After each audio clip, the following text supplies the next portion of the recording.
नमस्कार मित्रांनो, मी डॉक्टर शरद भरत बिरादार। मी औरंगाबाद येथील माणिक हॉस्पिटल येथे कोविड इन्चार्ज म्हणजे कोरोना विभागाचा प्रमुख म्हणून मागच्या 1 वर्षापासून काम पाहतोय।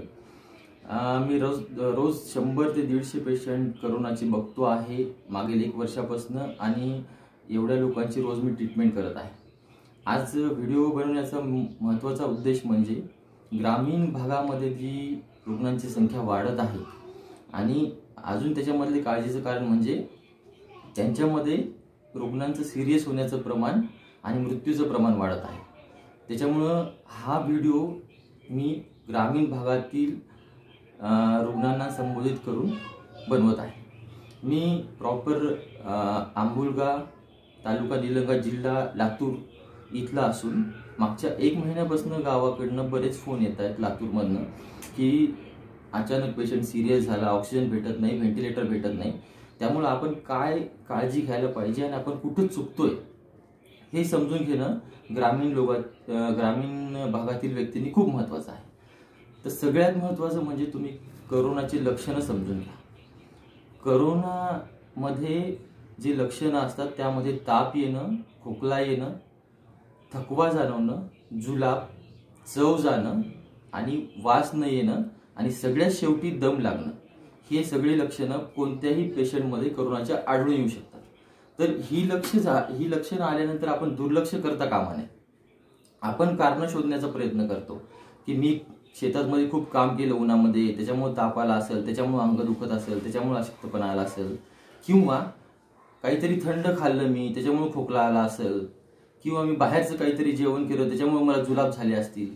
ही कारणं शोधण्याचा प्रयत्न न करता ताप, खोकला, दम लागणं, जुलाब, अशक्तपणा, चव न समजणं आणि अन्न खाण्याची इच्छा न होणं, याच्यापैकी कोणतीही लक्षणं असले तर मला कोरोना असू शकतं हा विचार सर्वप्रथम करणं खूप महत्त्वाचं आहे। दुसरी गोष्ट, याच्यापैकी काही लक्षणं आढळली तर सगळ्यात महत्त्वाचं तुम्हाला स्वतःला इतरांपासून वेगळं राहावं लागेल।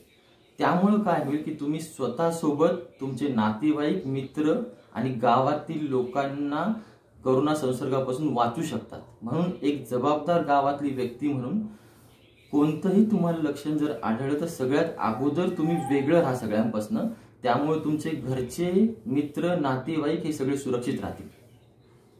तिसरी महत्त्वाची गोष्ट, आपण ही लक्षणं आढळल्यास लवकरात लवकर कोरोनाची टेस्ट करून घेणं खूप महत्त्वाचं आहे।